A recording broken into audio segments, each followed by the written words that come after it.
I'll just say a little bit more about myself and ARENA. As Christian said, I'm an investment director at ARENA, which is a federal government agency with a mandate to accelerate the transition to renewable energy. ARENA was established back in 2013 and has invested approximately $1.6 billion over approximately 550 projects. Many of ARENA's projects have had a strong focus on the role of the consumer. Before we start, I need to inform you that the session will be recorded. Questions are available through Slido. Simply go to slido.com on your laptop or mobile and enter the code ESIG-2A. You can vote for your questions using the app. Please include the presenter's name in the question. We know who to direct the question to. I also encourage you to check out the ESIG website and join some of the other sessions next week. The event runs until the end of the month. I will now introduce the first of our four speakers, Mark McGranaghan. Mark is Vice President of Innovation at EPRI. Mark has over 40 years experience in the industry, with over 17 working with EPRI. Mark's current role involves coordinating across EPRI research sectors in areas of technology innovation. Mark's areas of focus include thought leadership, government research coordination, and new technology demonstration. Mark has authored more than 70 technical papers and is a co-author of the book Electrical Power Systems Quality.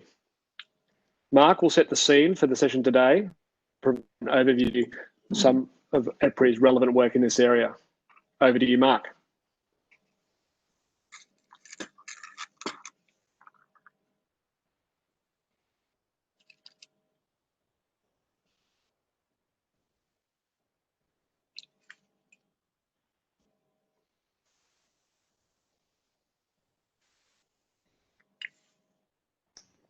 You're still on mute, Mark. Renewables and flexibility. And today's session is particularly exciting, talking about kind of the role of the customer and distributed resources in making. Oops. So I can get this working here.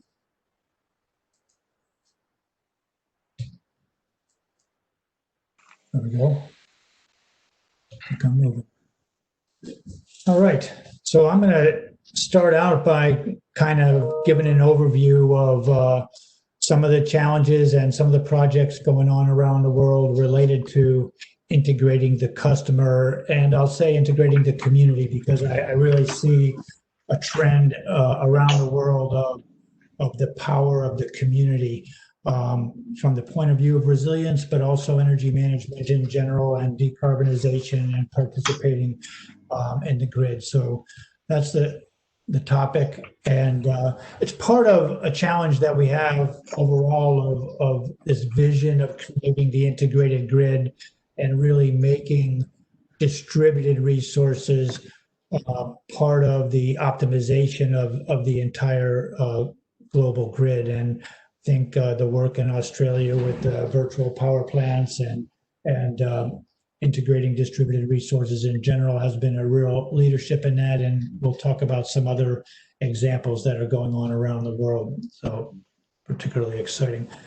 It kind of does start with the overall integration of renewables and the fact that these are intermittent and variable resources, and they create a need for flexibility as basically a new resource for the grid. Along with the traditional energy resources, we have to make sure that we have available the flexibility resources that we need, whether it's reserves or ramping or frequency control or inertia. All of these resources become more important as we integrate more and more renewables. And we're going to talk about the ability of distributed resources to be part of that flexibility equation.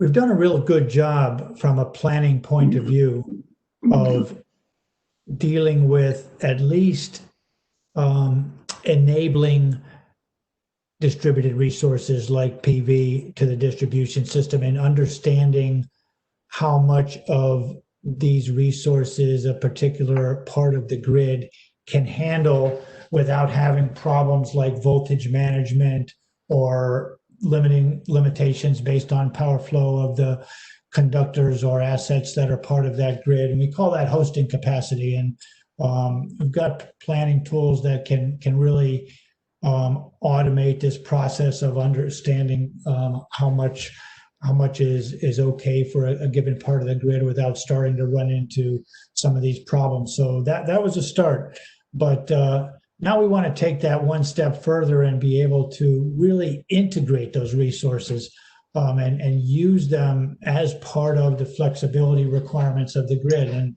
one way that we do that is taking advantage of the smart inverters that are used with these photovoltaic systems or with energy storage systems or wind systems. And we've come a long way as well. We have a IEEE 1547 standard that specifies the information and communication protocols for talking to these smart inverters and using them as resources.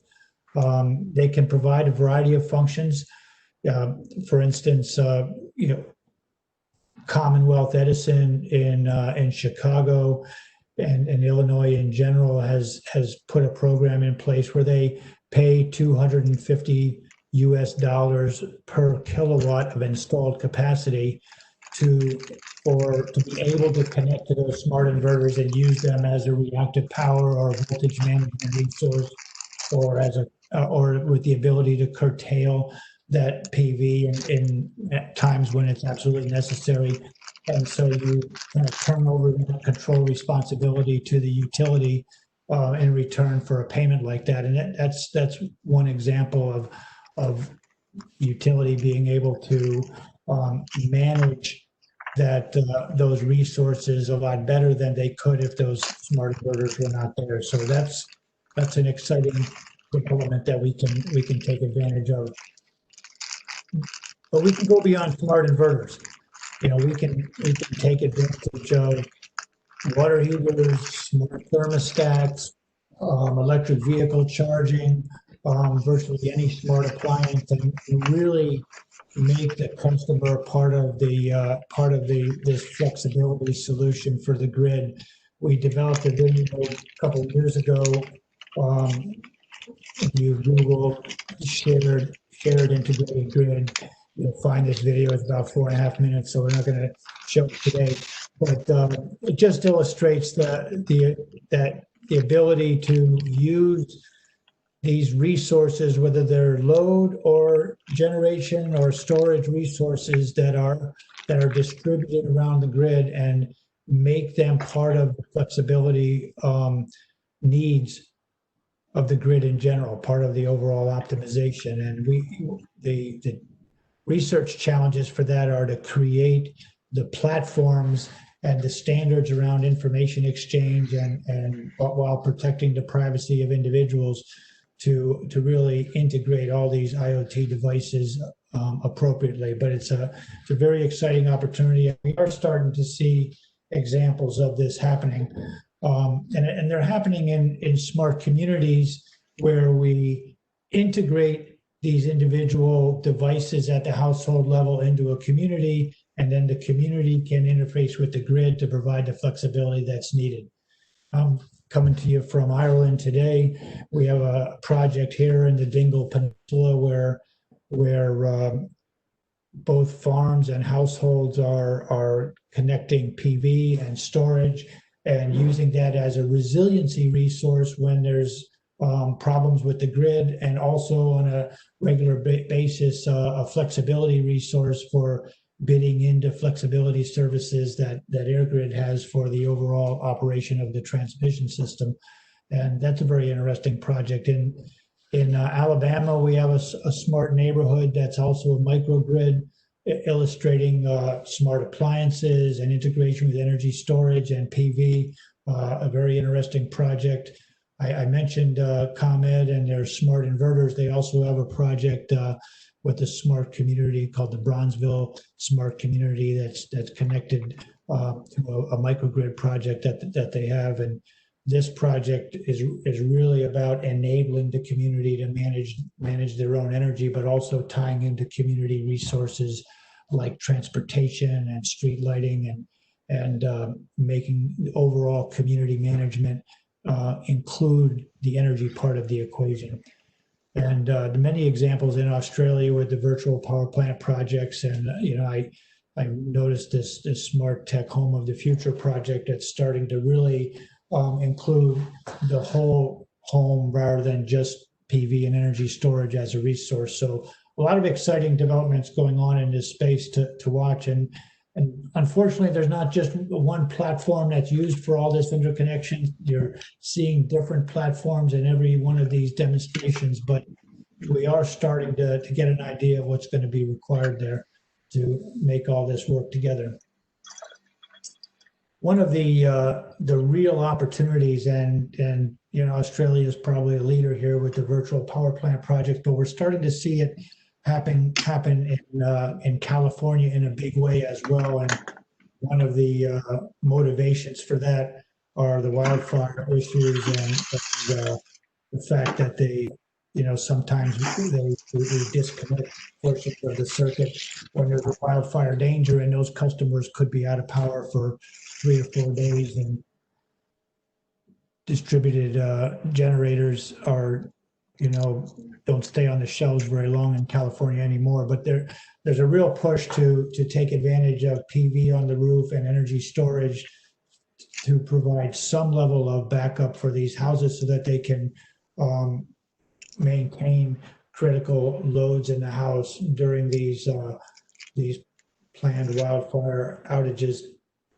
and other resiliency cases as well. So adding on the resiliency benefit of energy storage to all the other potential benefits to the grid and the ability to participate in flexibility needs illustrates this kind of multiple value stream approach.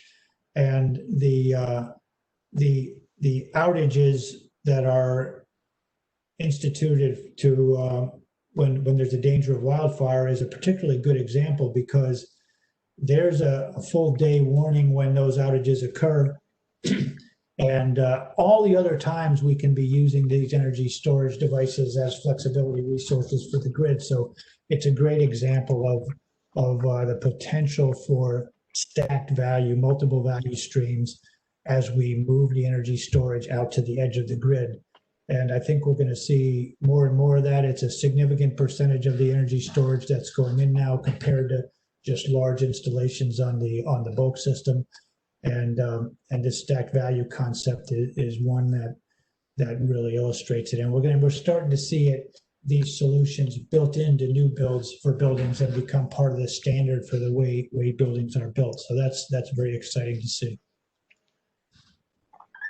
And this is an example of that, where you're seeing, not just California, New England example as well. Vermont has a big energy storage program. On a meeting, darling. Okay, all right. Bye. Bye. Thanks. And so there are multiple examples of this, and you're really seeing the advantages with both in terms of savings on bills and using energy when it's the least expensive, but also resiliency and potential flexibility services down the road. And we're going to continue to watch this space for continued development. Mm.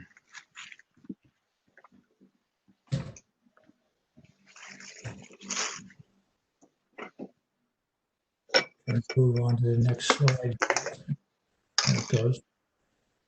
A little delay there. I was going to talk about electric vehicles in particular, because this is the next big wave of potential flexibility resources. And there's a couple of aspects of this that are important. One is you see utilities and investing with the cooperation of the regulator to try to encourage charging of electric vehicles when it's the most beneficial to the grid. And it may not be just in the middle of the night, which we a long time ago thought that might be the case. Now it's during that minimum period of of traditional generation when solar is at its peak. So we want people to charge their cars during the day as we get more and more electric vehicles. And so that means we need chargers at the workplace and in public places rather than just at home. And so we're seeing more investment in workplace and public charging in order to encourage charging during the day when we have all that solar generation, but also being able to control that charging and make it a flexibility resource. And the third aspect is, especially for fast charging, the potential to make electric vehicle chargers combined with energy storage even a more powerful flexibility resource, and start to see some of those multiple value streams from energy storage. So it can be a non-wires alternative for fast charging, so we don't have to spend a lot of money on grid infrastructure improvements because the energy storage can help with that, but it also can be a grid resource. And so taking advantage of those multiple value streams, again, in combination with electric vehicles, particularly important.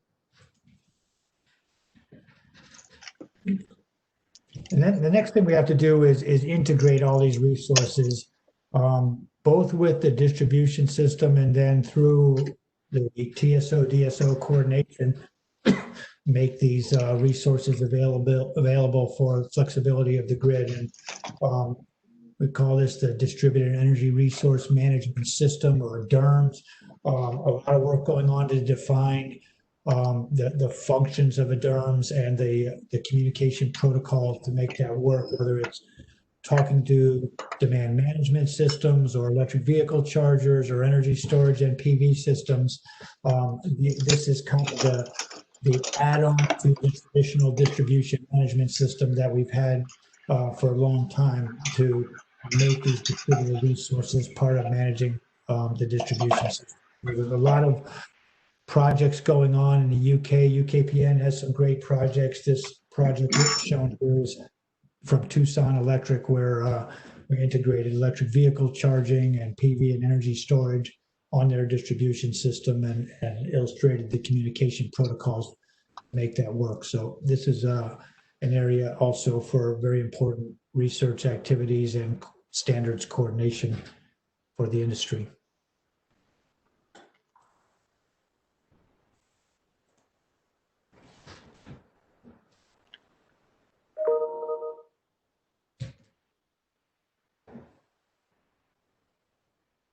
Okay. So I just got one more slide here. Got a couple more slides, actually. Let's see. I don't know if anyone can help me move this forward there. I don't seem to have control of that. There we go. I wanted to just mention the different architectures that we're seeing for the distributed energy resource management systems, and it's really a hierarchical kind of approach of being able to have a local controller at the house. We might have a community controller, we might have a distribution system controller, and an overall grid controller, and so we have different layers to work. We might have a demand management system with third-party aggregators that need to be integrated with that controller. And so the DERMS function has to be able to kind of work with all these different architectures, whether we're integrating IoT devices, smart thermostats, energy storage across the whole grid with one central controller, or through the different levels of hierarchy involved. And there's no one right answer for that right now. It can be multiple ways to accomplish that. So it's a very exciting time in terms of integrating these distributed resources. And just to summarize some of the challenges that I think are the most important as we go forward with this, we talked about the architecture and the hierarchical approach. And that's something that we kind of got to get straight first before we can really specify the components of the system to make it work. We need a communication infrastructure that is going to be there and just as reliable as the rest of the grid, and cybersecurity needs to be built into that.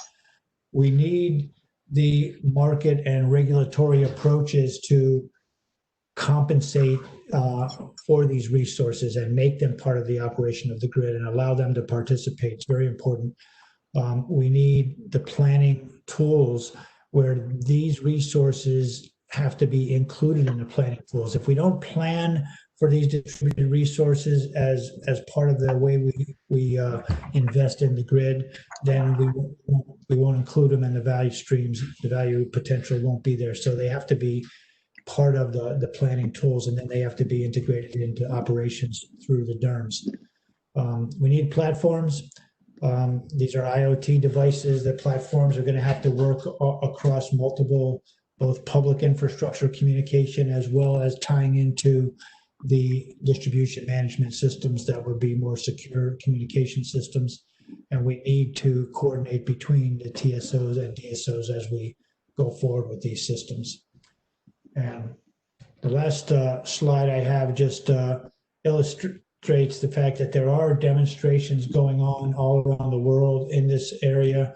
We maintain a website that we try to track a lot of these demonstrations, and feel free to send me a note if your demonstration's not on there at this time. It's one we're going to get more serious about keeping up to date here very soon, but it has probably 300 or 400 demonstrations from around the world that are in this smart grid space, and a lot of them involve this integration of distributed resources, and you can get links to these demonstrations and see what progress is being made in different places. So very exciting time, and I will turn it over to the host and to Dan and the next panelist, and look forward to the questions. Thanks a lot, Dan. Thanks very much, Mark, and it was a great scene setter. I will just make the public announcement that despite everyone apparently being on mute, there is background noise. So if everyone could just check that they are on mute. There was some background noise there, including a quick phone call from somebody's wife. Luckily we could hear Mark, but please let's try and address that issue as we go to the next speaker. So our next speaker is Dr. Hiroshi Okamoto, who's Executive Vice President, Corporate Planning at TEPCO out of Tokyo.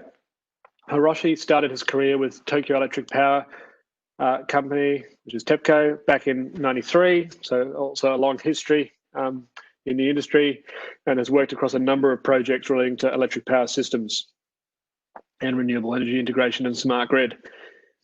In 2017, he also published a book. We've got some published authors on this call called Utility 3.0 Game Change in Energy Industry 2050. Hiroshi will provide some insights into the Japanese market and some of the work that TEPCO has been doing in this area. So over to you, Hiroshi. Morning, and thank you, Dan. And today I will talk about our view of energy transformation and the recent projects that TEPCO Grid is working on with our partners.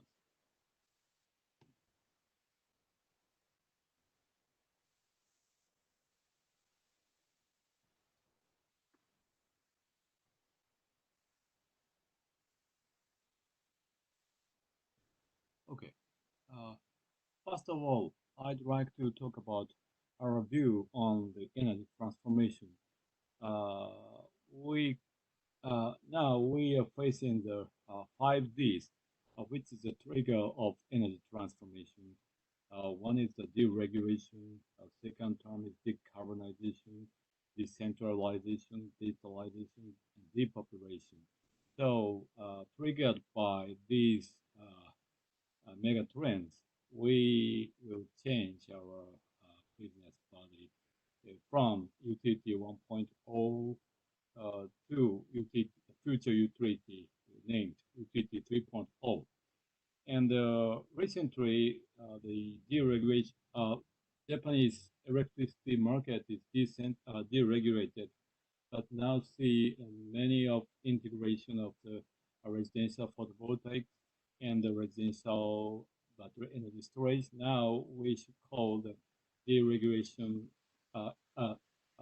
democratization instead of deregulation.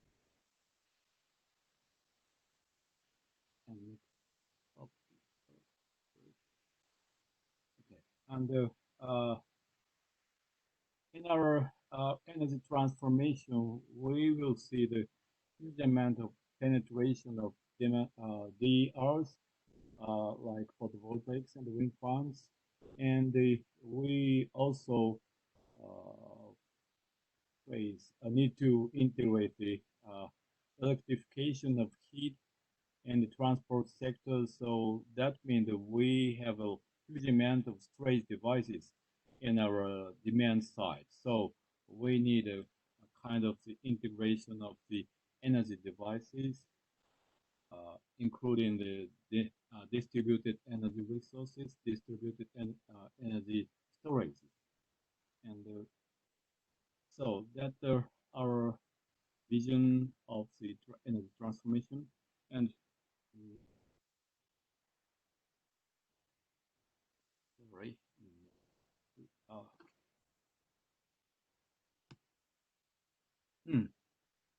So in the future utility, our role is to connect all energy devices which are connected, autonomous, shared, and electric. So in that case, we need a kind of the major role of our consumers and the distributed energy resources. So now I'd like to talk about our recent project.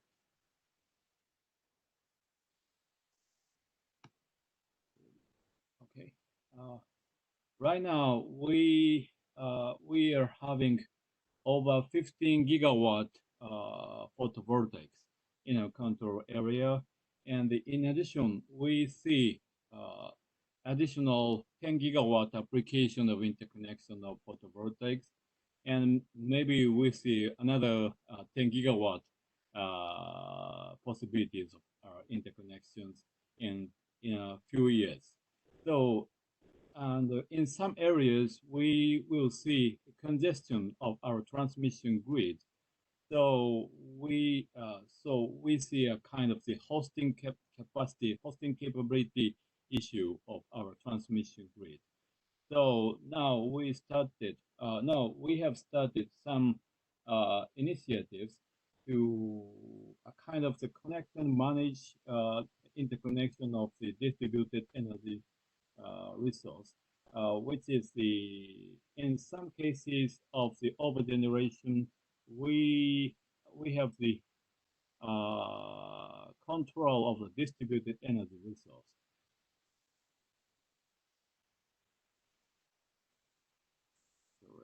And another example is the usage of the residential or other business customers. We established a grid data bank lab that a limited liability partnership, and we have many companies in this partnership, and the usage of the smart meters and the other open data or other data to create new values. For example, the data-driven disaster prevention planning and the advanced disaster response. And in some cases, we we find another example for the business usage.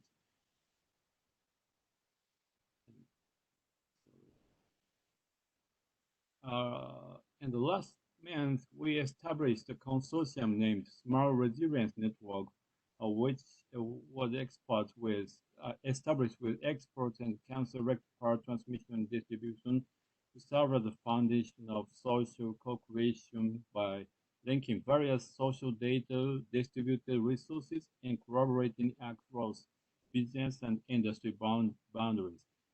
As shown in this chart, we can link the data from the DL, other infrastructure, and the consumer customers, and the weather forecasting and disaster prediction. So we combine this data to have a resilient society, or resilient community. So, okay.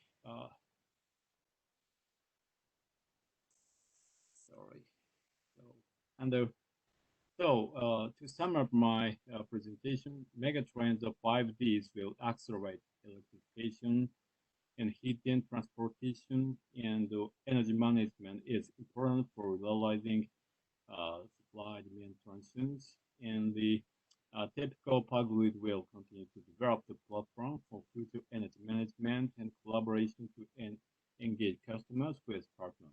Okay, thank you very much.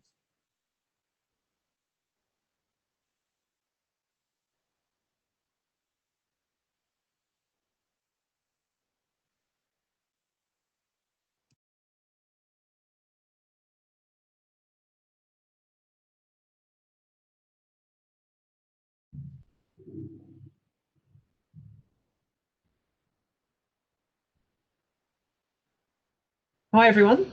Am I speaking now? Sorry. Is it the issue here? We've lost Hiroshi, I think. I can hear. I think I heard Laura. Hiroshi, have we got you?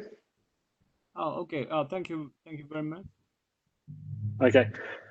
All right. So we'll might introduce Laura then. So Laura is an experienced innovator and engineer. Has worked across multiple industries. Laura has delivered a large consumer-focused project, such as most recently the Consort Brunei Island battery trial. She has a diverse work history spanning field testing, power system analysis, planning, innovation, and economics.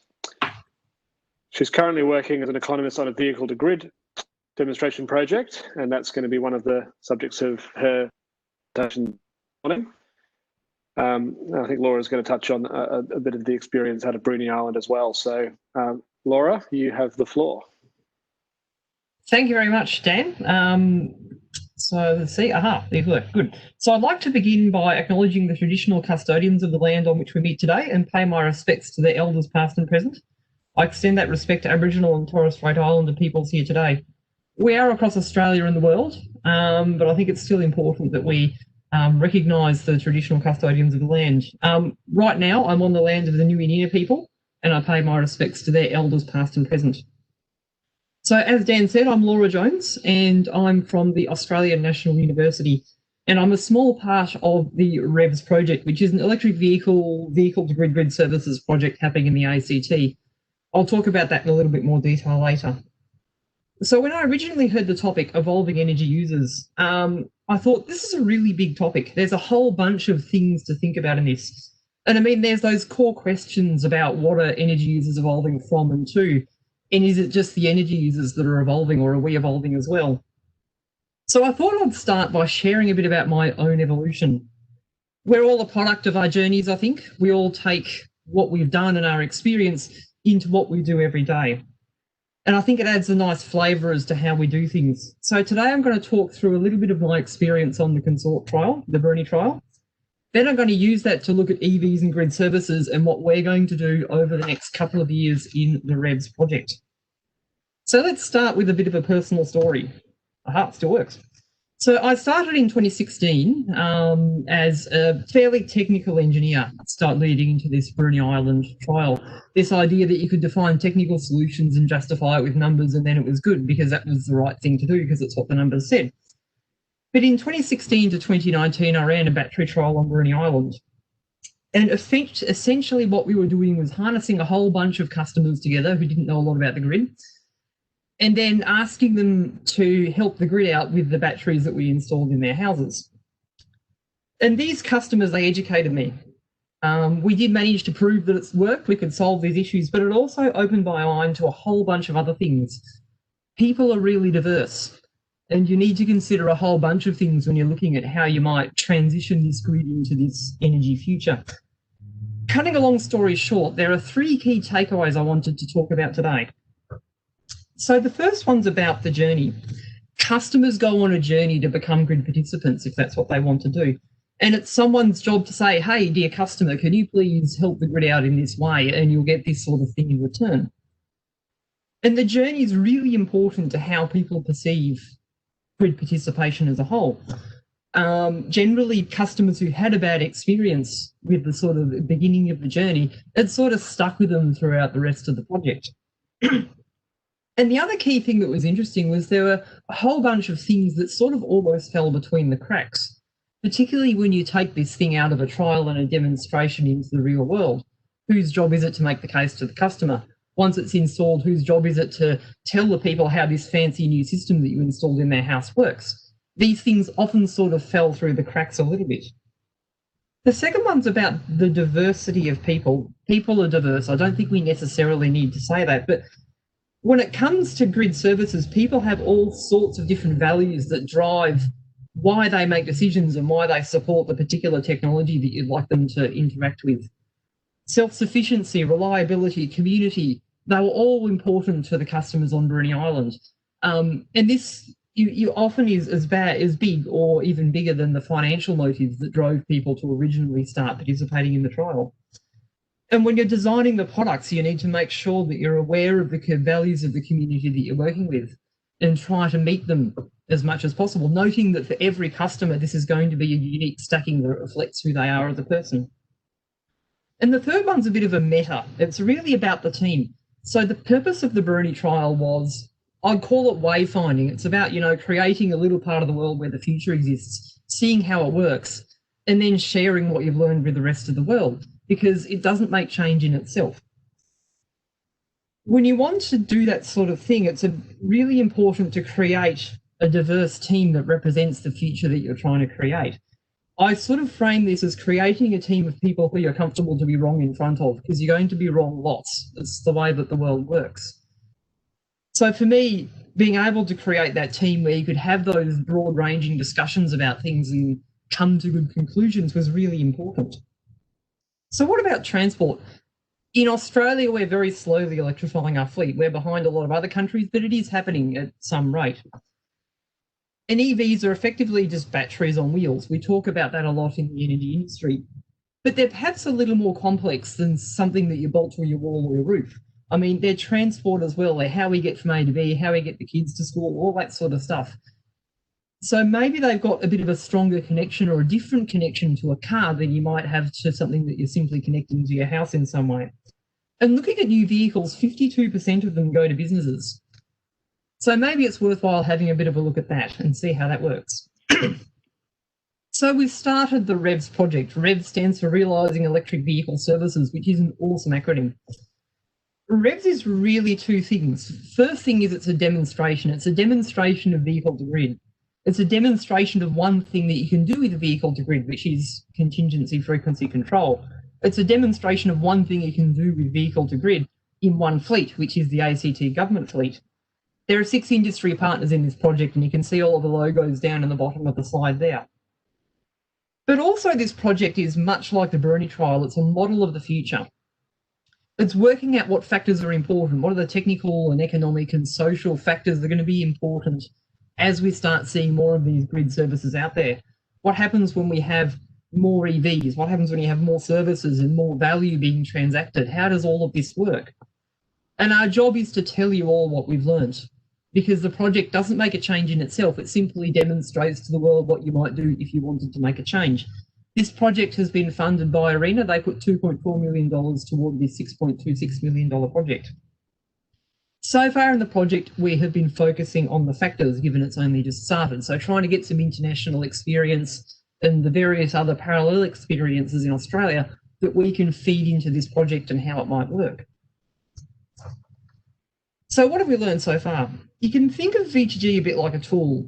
No one quite knows what to do with it yet. Do you hit things with it? Do you turn things with it? We don't really know. And like all tools, it's a bit dangerous. If you use it wrong, you might lose a finger or something. But also it's an energy tool. The things that it does are primarily energy related, but it's coming from something that doesn't have a primary purpose that relates to energy. It's about transport. So if we loop back to the original takeaways, what does it mean in this context? So people don't generally know what V2G is at the moment, and they don't know what grid services are. There's not necessarily a clear salesperson for this who's going to tell customers this is an awesome thing that you should really do. And the people may not necessarily trust the people who are the likely salespeople, the energy and the transport sector, there isn't necessarily a great deal of trust. So you sort of need to build it up from this basis of not a lot of trust and not a lot of knowledge into something that people are comfortable enough to pick up. V2G definitely has things that it can do. It has financial benefits. It's got self-sufficiency benefits. It's got reliability benefits. But these all need to be weighed up against the vehicle impacts that it has. It is going to have some impact on the vehicle you're getting services from. Things like vehicle health, vehicle utility, can I still do what I want to do with my car, will all be really important. And it is a real energy and transport nexus, and cooperation between energy and transport sectors are going to be really important. So I'm kind of glad we've assembled this project that we have. So what's next for us? To start this project, I'm trying to speak to as many people as I can in the EV, in the vehicle grid integration, in the demand response, energy transport space, to try to guide my thinking, to try to find out what's important to people out there in the world. So please send me an email if you'd like to have a chat, and I'm always welcome to have a chat over a coffee over the internet. We're going to publish a report soon. It's on our website, bizgip.com, really easy to remember. So have a look out for that report, and I'm looking forward to whatever questions people have thought of during my last 10 minutes or so of speaking. Thank you very much. Thanks very much, Laura. At this point, I might just remind people that the Slido Q&A tool is open. So go to slido.com and enter in the code ESIG-2A, and you can ask your questions there. We've got one more speaker for this session, and I'll introduce her now. It's Karen Stenner from Concentric Energy. So Karen's the founder and director of Concentric Energy, a consumer-centric behaviour science consultancy. Prior to founding Concentric, Karen was an academic, and then including work with the CSIRO. Work involves empirically testing the impact of simple psychological interventions that shift consumer behaviour, and that helps clients understand how to engage consumers in this industry. Karen will share some of her research insights that I think will help wrap up this topic and hopefully provide some good prompts for some good discussion after the end of this presentation. So over to you, Karen. Thanks, Dan. So am I just controlling the screen with just normal page up, down kinds of controls? Is that right? Yeah, it should be able to use the down arrow, and if you can't, someone else can manage the slides. So if you try the arrows. Yeah. Doesn't seem to be working. There we go. Okay, so if you can't use the arrows, just say next slide, and one of the next slide. We'll move the slides along. Next slide, then, thanks. So, hello everyone. I'm the person who normally gets brought in at the end of panels like this to warn everyone about what the humans are really like and how all your best laid plans are going to go astray. So that makes me sometimes not a very popular figure, but I wanted to try and be as helpful as I can be today to give you a bit of insight into what you're up against in terms of having sort of optimal uptake and effective usage of new technologies, new pricing, new offers that you're making to the market. So first thing I want to say is that, you hear a lot of, I think Dan mentioned I used to work at the CSIRO and I led the Behavioural Economics and Psychological Insights team there in the energy flagship under Mark Patterson, whom some of you know. And Mark we'd always be meeting with retailers and distributors and networks, and my team of psychologists would be over in the corner listening to engineers and energy economists talking about three-tiered declining block tariffs and how excited they were about how their pricing plan elegantly reflected the true costs of supplying people electricity at different times and locations. And I was, it would always end up with our team sort of going, well, do you guys know any actual humans? Because I don't know any humans who actually want to spend that much time thinking about energy and who are actually sort of wanting to, weigh up the alternative costs and benefits of different offers and choose the scheme that maximizes their benefits in any occasion, and how many other seemingly irrational motivations are moving consumers in their decision making. So there was always this tussle between sort of the things that people wanted to put into the market and we're absolutely certain consumers would be delighted with, and then our understanding of what humans, how much attention and energy and interest people actually had. So there's sort of finding the soccer boots for training up here and figuring out how to use Snapchat here and worrying about the Kardashians being cancelled. And then right down the bottom was the energy that people wanted to invest in, thinking about their electricity plans and pricing. So, I hear a lot of talk about prosumer, but the consumer of today is really just the same as the consumer of yesterday. Around about 5, maybe 10% of them have any interest in energy or public affairs in general. And some of them are people who just like to give you their opinion if you're asking for it. And most of this idea about this, proactive and very invested and involved consumer who's going to be part of this sort of energy revolution is really quite far from, the amount of investment people want to put into being involved with energy. So most people don't care about energy until the bill comes. They certainly don't want to be in a relationship with you, and mostly what they want to do is just not to have to think about it at all. They do want to trust you because trust is an important decision-making heuristic that shortcuts all the arduous, balancing up of costs and benefits. You say, if I trust this organisation that they're going to do the right thing by me, then I don't need to weigh up all the costs and benefits. I'll do what they're asking me to do or what they're offering me. So if I can move it forward, no. Sorry, I'll have to get you to move forward. So one of the things that people always want to do when they're having trouble sort of having consumers meet the offers that they're putting into the market is to give people more information. It's always our first solution, and it's normally a bad one. And this is always a sentence that sort of people find very sort of confronting, but it's probably one of the most well-confirmed findings in psychology is that human decision-making deteriorates or is actually avoided altogether the more information you provide people and the more choices you provide people. So it actually causes a deterioration in people's decision-making and or enormous procrastination or indecision altogether. So one of the things you have to realize is the human brain didn't evolve. A human brain is not a calculator or a computer. The human brain is an influence mechanism. It's a persuasion tool.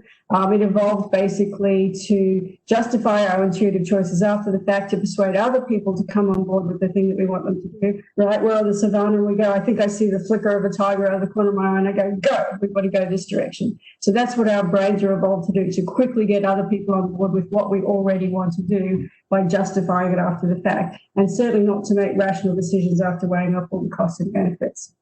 Sorry, next slide, please.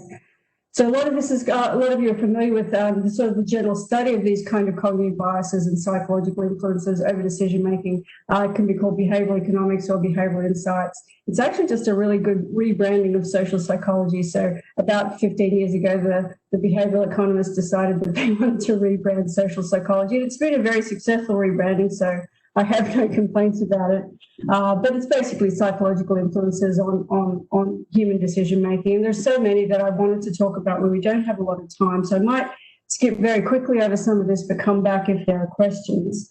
So, one of the biggest things you're up against when you're trying to get people to shift to new technologies or new pricing plans or sort of energy management systems is just extreme risk aversion to loss and uncertainty, and intense attachment to the status quo bias. So the main thing you're up against all the time is just intense aversion to moving away from even an unsatisfactory but comfortable familiar status quo is where people stick, rather than weighing up possible losses. Losses weigh very, very heavily, and much more heavily than gains, potential gains. Enormous aversion to risk. Human capacity to process opportunity costs is very, very negligible. To sort of figure out the costs and the benefits of the alternatives foregone is not something we typically build into our decision making. We discount heavily things that are further away in time or space. Mental accounting, people will, different components in people's heads, like different bank accounts. So people will drive an hour out of their way to save $7 on a pair of socks, but won't drive an hour out of their way to pay save $7 on a $50,000 car, but it's still $7. So there's no rationality in how people deal with money. Enormous sunk cost effects if people feel like they're invested in a particular decision, particularly in regards to investment, even if it's a loser, and even if simply calculating, drawing a line and thinking forward, what's the best use of my money going forward, or the best use of my time or energy even. People are very sort of reluctant to cut their losses and move away from from a loser. The strongest influence on people's behaviour is actually social norms. So the best way you can get people to do anything is to convince them that that's what most other people are doing. And one of the main things I wanted to sort of emphasise is a lot of what we're trying to do, we're trying to get people to become interested in offers and plans and new technology and pricing is basically incentivise it in a material way, to insert economic incentives into it. And one of the things that's clear in a lot of domains that I've worked across, but particularly in various domains of energy, is you can often decrease the behaviour that you're trying to increase by inserting material incentives. So often people do things for other regarding reasons and for what's called the warm glow effect. And you can actually crowd out their public good motivations and lose, push out the warm inner glow that people would otherwise get from, trying to control their demand of peak hours and, in return for sort of, the warm inner glow of doing something for the community. And you can actually decrease the behaviour you're trying to incentivise and encourage by removing altruistic motivations, by inserting sort of, dirty material and considerations into it. Sorry, I'll move along from that. So the main two things, this seems really, really broad, but this is really incredibly important. The most important thing you have to do is make anything you want people to do easy for them. And easy is not about simplifying things so that people can understand. It's not about helping them understand the costs and benefits of decision. The whole function of something being easy is to create a sense of ease. And once someone feels a sense of ease, they assume that the thing you're asking them to think about or do or take up or whatever is both true and good for them. So what you're telling me is true and what you're asking me to do is good for me. So ease is not about processing complex information. Ease is about creating a feeling of being at ease or at peace that creates trust that what you're telling me to do is true and what you're telling me to do is going to be good for me. And then put that thing alongside with lots of other people who are doing this, which is a very great decision-making heuristic, and trust in the organisation. That's really where almost all of your efforts need to be devoted. And then the main thing I would say apart from that is try something and see how it works out. And that sounds so ridiculous.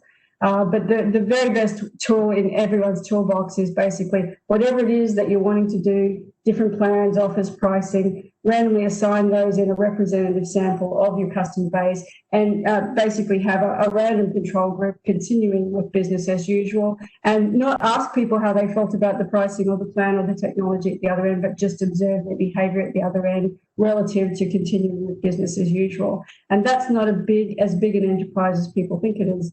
And it's easy to do within a small corner of your business. It's just to take a sample and try out some new prospect relative to continuing with business as usual and trust some common behaviour at the end that you can compare. One of the things that's always extraordinary to me is the multi-million-dollar decisions that are based upon the weakest quality evidence. So typically if someone wants to roll out some sort of solar uptake plan, they'll recruit people to take part in the trial of the pricing or the plan, and what they'll recruit then is the people who are most interested and involved and capable of taking advantage of that new offer.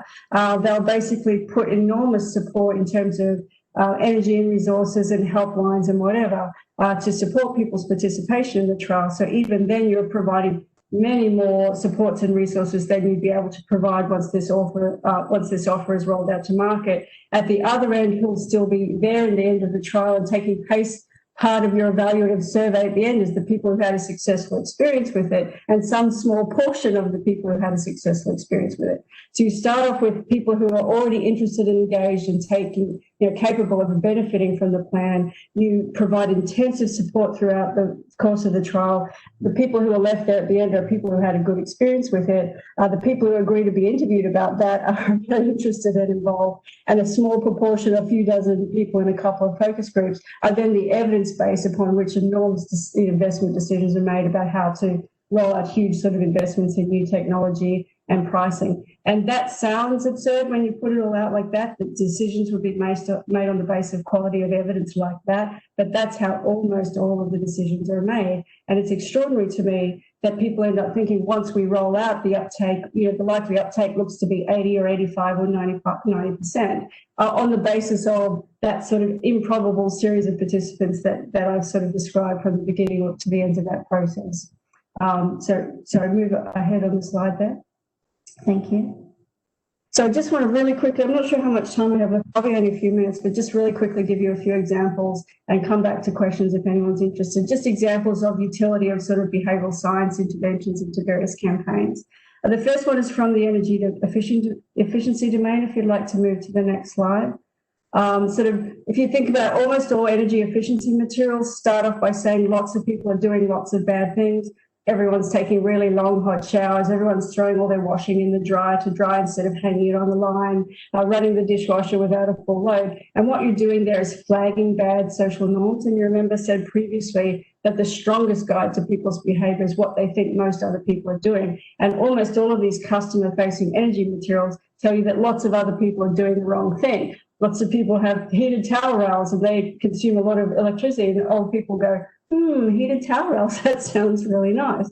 And so everyone basically moves, I can show you experiments where we either frame energy efficiency materials as positive norms or negative norms. If you move to the next slide, I'll give you an example. And you can actually decrease people's energy consumption, enormous savings on bills of around about 10%. And anyone who tries to do sort of energy savings programs with the customers knows that that's an enormous decrease in people's electricity consumption, just by signaling positive norms instead of negative norms. So the top panel is basically how things are normally framed, and that tells you lots of other people behave in this negative way, and that encourages people to continue to run their air conditioner all summer and so forth. And if you simply flip it into positive norms and flag that people are mostly doing right things now, you can very, very significantly control people's behaviour. And it's important to do that with really, really simple messaging. If you look on the next slide, I'll show you the kinds of things that we often so if you just flick through to the next one, really, really simple animations. Here's a family that are pulling up the blanket instead of turning on the heater. Here's a family outside hanging out the drying on the line.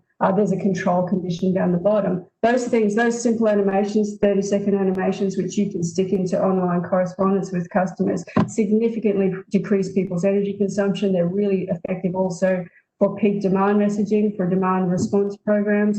So if you're weighing up sort of, very complex apps and, in-home displays and, cost-reflective pricing and people having to monitor their consumption and turn off things at different times of day and, worry about price changes at different times of the day. These are the kinds of things that actually shift people's behaviours, very simple animations, and even energy orbs in your home and fridge magnets, silly things instead of really complex technical solutions. And the problem is the kinds of people who predominate in energy industry actually tend to prefer, they like the apps and they like the technical solutions and the in-home displays and the pricing plans that elegantly reflect the true cost of supply, but they're not wondering how that's actually going to intersect with how human beings actually behave. Sorry, next slide. I've just got a couple more here. So one of the things I wanted to sort of finish with is a big sort of experiment we ran with the CSIRO on cost-reflective pricing, which, as you know, is the big push to get out there. And one of the things that we found with this nationwide survey where we randomly assigned people to different sort of tariff offers, there was flat rate tariffs versus, critical peak pricing and peak time rebates and time of use pricing and capacity pricing, and all this enthusiasm about all these different pricing plans that were basically going to be, grid optimal and also conducive to bill savings for customers. And all that people want to hear about is flat rate pricing. So if you go on the next, and I won't sort of drag you through the actual results, but if you look on the next slide, it's possible to present things like peak time rebates in really simple ways that look like flat rate pricing. So of all the different kinds of pricing plans that we tried to make more favourable relative to flat rate pricing, it was very, very hard to drag people away from just wanting things to always be the same price. If you can set up, and particularly using visuals and graphics, you can set up plans like peak time rebate to look very much like flat rate pricing. So you're telling people you're going to pay the same price no matter when you're using an electricity, no matter the season, no matter what time of day, no matter what day of the week. But on a few really extreme temperatures of the year, like a couple of weeks, when it's very hot or very cold, if you manage to use less electricity than you normally do, you'll earn a gift, a rebate, right? This is a prize or a gift that you're getting. But all the rest of the year, it just looks like flat rate pricing. And this is the easiest kind of cost-reflective pricing to sell to consumers. The least capable one, the one that people have least capacity to make sense of, is capacity pricing. And particularly if you're mixing demand and usage charges in a single pricing plan, it's almost impossible for regular humans to get their heads around. And so I think I will leave it there because I'm pretty sure I've gone up to my 10 minutes, but I'm happy to take questions at the end. Thanks, Karen. I think, as you said, a good way to round it out. We've got lots of questions coming through. So the first one I might ask to you, Karen. I think the research seems pretty clear, but what sort of things would you really like to see more of? I guess arenas of there's other things going on all around the world. Do we need to do more behavioural experiments to learn more about consumers, or do we just need to change the way we communicate and sort of offer incentives more subtly? So both of those things. So there needs to be, I think people avoid behavioural experiments because they think it's a big palaver and actually really complex and difficult. But I always describe it as, you saw kind of in this dorky way I described it on the slide before, is try something, see how it works out. And that sounds so silly, but all you have to insert into the normal human understanding, we're going to try it and see how it works out, is random assignment to the trial versus the control, and that's it. And then if you're measuring a shared behaviour at the other end, like energy consumption or peak demand behaviour, you can easily see how the randomly selected people in the trial behave differently from the randomly selected people who continue with business as usual. And you can do that on a small sort of random selection of your customers without disturbing your mass customer base. And you can do that in the space of 2 or 3 months. So rather than rolling out, massive new pricing plans without any real concept of how people are going to be able to, it's not just about uptake, it's about effective usage. The worst possible thing is to persuade a whole chunk of the consumers to take up a pricing plan that they have no capacity to effectively to deploy, either to optimize the grid or to, bring themselves household bill savings. And that's, so that's actually a disaster, high uptake and really poor, ineffective usage. And so, the decisions that you're making, which involve the investment of multi-millions of dollars and sort of, commitments to new sort of technology and new pricing, new forms of pricing that are not easy to roll out and then sort of pull back from the market, those things need to be tested and can be easily tested in a quick turnaround sort of few months. And so other than that, all of the messaging, every point of contact with customers has to be vastly simplified. So I do a lot of work, a stupid amount of work, which is just about designing correspondence and communications. And almost always the first thing that I do is take 2/3 of the content out and try and sort of make the language become much, much simpler.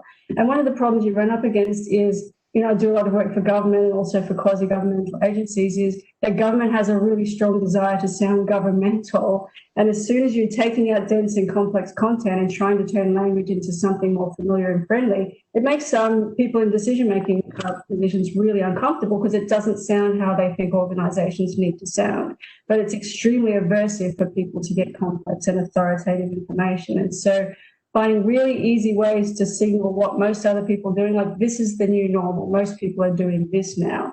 Really simple ways to explain things, those are the things that we need to be doing.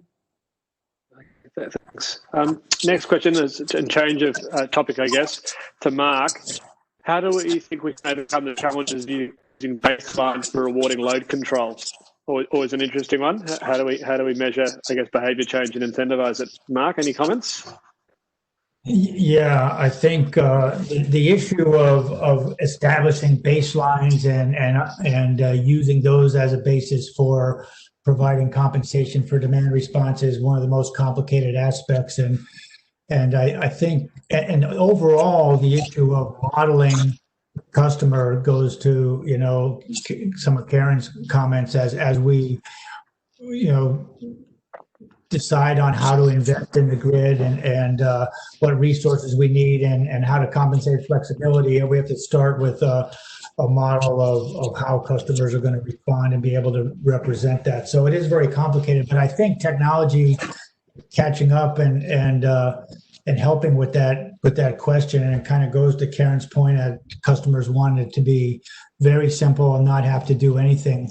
And by having controls on and monitoring of virtually every load that's going to participate on an IoT kind of way, then we can start to do that kind of intelligent approach, and aggregators and service providers can provide those services to customers so they don't even have to think about it, and combine those services with equipment diagnostics and repairs and other things that have value to the customers, so that they don't have to think about it. They just get the value. And we have projects like the energy management circuit breaker that is a circuit breaker that goes on one circuit in the house, like your water heater. It has monitoring, it has Wi-Fi connectivity, it has web-based services, so that anyone can put an energy service on top of that monitoring, use that monitoring to do equipment diagnostics, use that control to participate in flexibility services. So I do think that kind of the baseline based compensation can be based on a lot better modeling in the future as we deploy the technology to enable that. Thanks, Mark. Again, just moving around a bit, question for Hiroshi. How actively are TEPCO pursuing the electrification of transport and heating, and how far has this penetration gone to date?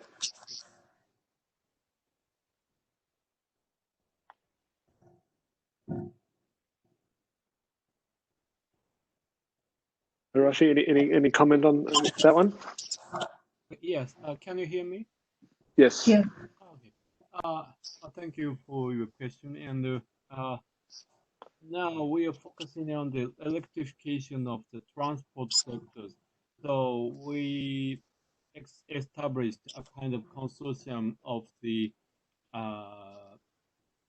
exploring the charging infrastructure with some partners. So now we promote the charging infrastructures in the public usage, for the public usage, and now we are forming a body of group of the enterprises utilizing their own usage of the electric vehicle for our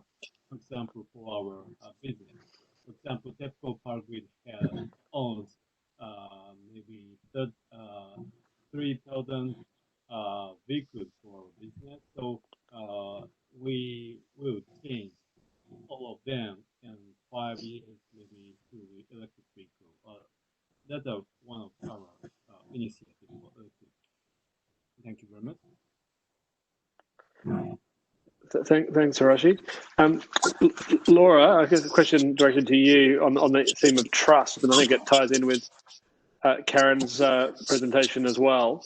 How do we establish trust, and also kind of how does the role of equity play into this as well? Where I guess prosumers and people who understand the system may often get the benefit of the best deals. Any comment on those issues? Yeah, I think equity has a big role in it as well. I think Tim put a comment on there saying he'd like to hear from Karen as well. So I'll let Karen speak in a minute. But yeah, and I think as well, it's when you're talking about making changes, maybe it also comes down to whether people see the changes that you're trying to make as genuine as well. Because I mean, you see the discussion often ends up quite polarised when industry says we'd like to change this thing. So maybe it comes down to how genuine it feels when you're saying these things as well. I'll let Karen jump in now. So I almost always, when I'm brought in to help someone plan a demand response program or take up a new sort of technology offer or pricing, I'm almost always advising instead that they first run a trust campaign in the community, a building trust, because there's almost always a great deal of cynicism about why these things are being done and who really benefits, and is this in the customer's interest. So trust, as I mentioned previously, and Laura has said, is a really important decision-making heuristic that shortcuts all of this arduous thing that people don't want to do about weighing up costs and benefits. It's just, I trust the organisation, and that comes from what I was talking about also in regard to ease and creating a feeling of ease, is I'm relaxing and I don't perceive the threat, and I feel like you're on my side and you're going to do the right thing by me. I feel like what you're asking me is what you're telling me is true, and what you're asking me to do is good. And so I think trust is really, really critical, and oftentimes money is better spent rebuilding trust or building trust from the outset instead of sort of investing in pumping up the program you're trying to sell, because that comes easily and more naturally once you have trust. And trust often comes, and it goes back to what I was saying previously about motivations for humans, and Laura has said the same thing, are extremely complex, and very little of it is actually driven by material sort of cost benefit calculations. And people are actually, in many respects, very, very other regarding, way more than the market anticipates. And I've often been trying to sell sort of ideas about, capacity pricing plans, demand pricing is hard to sell, but one of the ways that I find people really get engaged with it is you say, well, there's this bottom level, whereas if you can keep your demand always under this level, all of your electricity is free. And so there's kind of like this human right to a certain quality of life and a certain level of electricity. And if you can stay under that, that's free. And other people choose sort of higher demands, higher capacity bands and pay for that. And that those things can be sold as a package, that people understand a little bit more of the concept of why it's problematic for everyone to be using electricity all at once. And basically sell that in concert with this altruistic idea that this will enable us to supply some of the most vulnerable members in the community, with a certain sort of, almost like electricity as a human right, if you basically, for a basic level of living, and that's basically subsidised by everyone else willing to do their part. And those kinds of arguments are actually much more compelling than, what I said, crowding out altruistic motivations with material incentives is actually very detrimental to many of the things that you're trying to achieve. Excuse me. We've got a sort of an anonymous follow-up question about the role of rebate. I think being questioned by a recent publication out of Berkeley, perverse behaviour through offering rebates.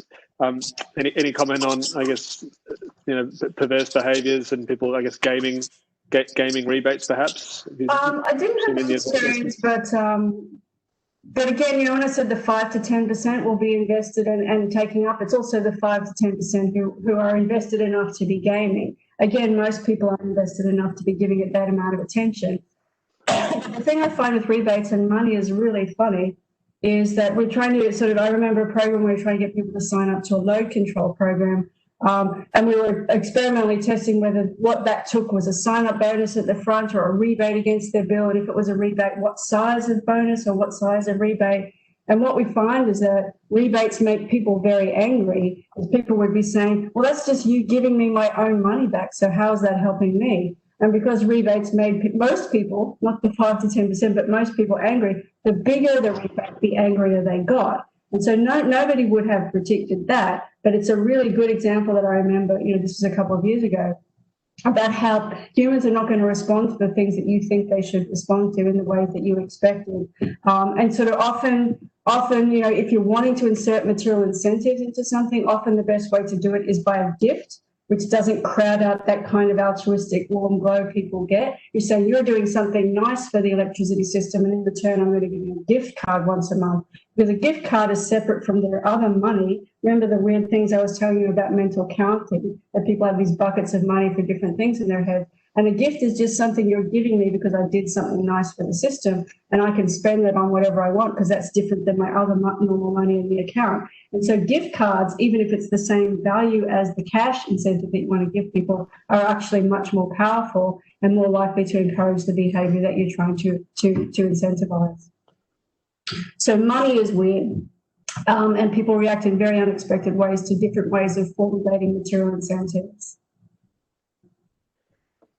Laura, sort of, I think my question, probably more than one that's coming off the Slido, but and maybe others can comment too. Electric vehicles, obviously, there's different drivers for people choosing electric vehicles, which are probably more about style, convenience rather than energy.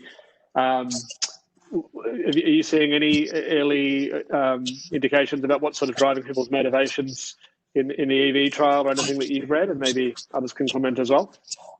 Yeah, so EVs, the sort of people who are picking them up at the moment, I mean, they're reasonably expensive things. So they're sort of picking them up out of environmental drivers and altruistic drivers and wanting to have the new product or look good compared to their neighbours. But it's so I guess maybe to some extent that might temper the sorts of things you hear from EV drivers about why they might want to do the whole grid services thing.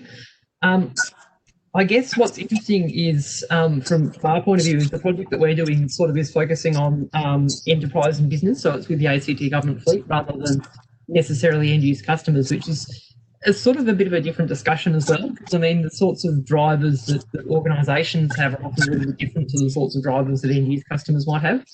Although at the end, it's still people making the decisions either way. So, I mean, for example, we're doing contingency frequency control in this project because it was the sort of thing that you could convince the fleet owner that you could do and it wouldn't leave them with a flat car in the morning. Even though there's a whole bunch of other things that you could do. But it's going to take a while to build up the trust of people so that they're happy to do other things as well, if that makes sense. I don't know if that answered your question or not, but no, that's good. Does any other panelists have a comment? And then Mark, are you seeing anything interesting around the world in terms of EV behaviours and what's motivating people to engage on the energy side? Yeah, I wouldn't be an expert like with Karen and Laura and what's motivating them to participate, but I think that the people that are buying electric cars are ones that are more technically savvy and are willing to participate, at least through the the service providers, whether it's the EV charging company or the Tesla themselves, that as long as they have the car charged when they need it, participating in other services is just part of that gadget that they bought. So I don't think it's an altruistic thing as much as it's just not an extra burden on them. So they're willing to go along. And I guess maybe starting again with you, Mark, the idea of engaging neighbourhoods and communities, I guess that came up, I think, in your presentation, in Laura's presentation, and probably in Karen's.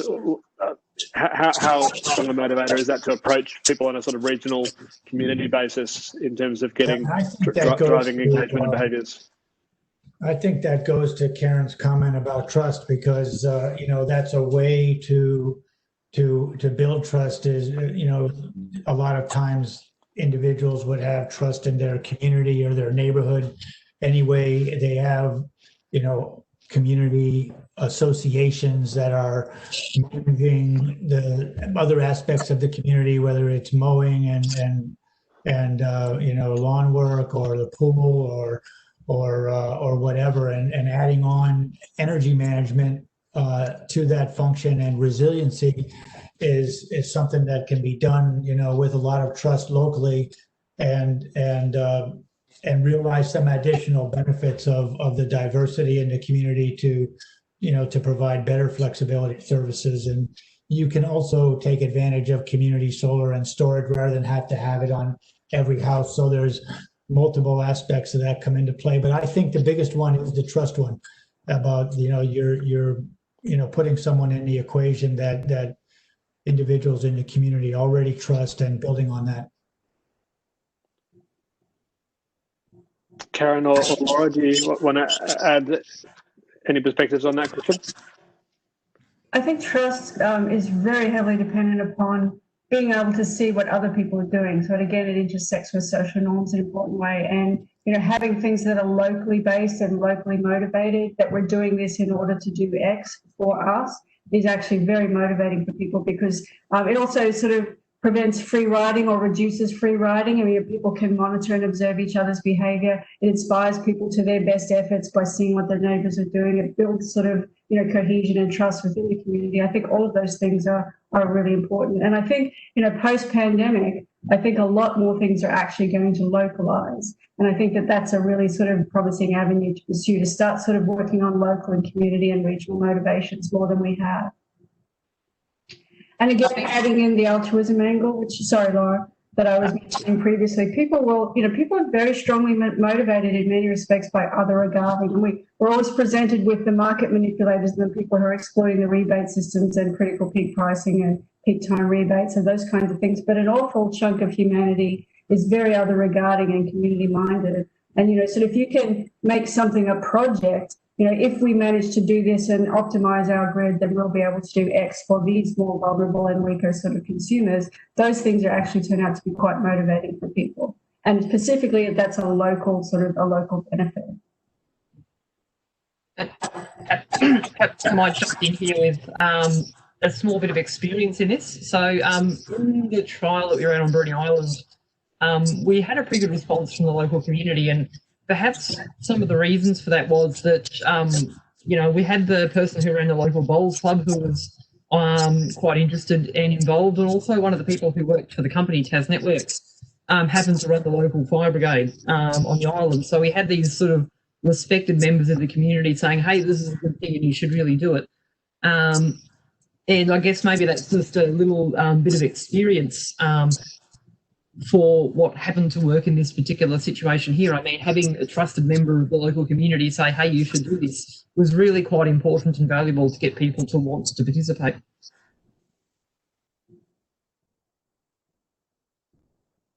We've got I think a recent question come in from Brian saying, I'm a big fan of nudge theory, but with energy, is it more when push becomes shove and someone has to really start to shove to get some behaviour change?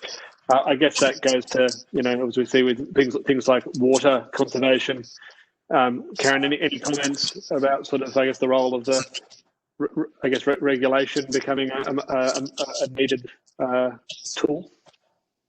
I think that, you know, when, you know, almost all of my business is behavioral economics nudges, and they're very easy to insert into normal business processes. They're inexpensive. They're not the same as paternalism. It's not the same as the heavy hand of regulation. Sure, there's some pushing and shoving, but it's kind of a nice kind of push and shove. And, you know, moving people in the direction, you know, all things should be ethically designed and in the public interest, obviously, but moving people in the direction that's actually going to be good for them and for their community is, you know, I don't have any problems with that. And people are very responsive because a lot of these things are extremely subtle. It's just framing things in one way rather than another. And, you know, a lot of that is easier to do when you stop thinking of people as being very incentivized by material motivations. And in fact, the insertion of material incentives, as I said, actually driving out these other regarding motivations. So it's called crowding out, so that people lose the sort of warm glow they got from doing something other regarding. So we're actually, in many respects, with many of our scheme designs, disincentivizing the behaviours that we're trying to encourage. But nudges are extremely effective. There's nothing more effective, for example, than telling people that this is what most other people are doing. And I don't see that as very exploitative and manipulative. Often it is what most other people are starting to do when you're trying to move people into the direction of the new normal. Okay, well, conscious of the time, we're getting very close to the 90 minutes, which has been a really good session. So there's opportunity for the Q&A to continue on Slido for a period of time. So questions may be answered over the next few hours, but I'd like to thank all of the people who joined this webinar, all the participants, as well as our 4 speakers, and look forward to the conversation continuing online and out there in the real world. So I don't think there's anything else more I need to say other than I hope everyone has enjoyed the session, and you know, there's more sessions coming up over the next couple of weeks. So hope to see you at some of those. Thanks, everyone. Thank you, everyone. Appreciate it. Thanks, everyone. Thank you.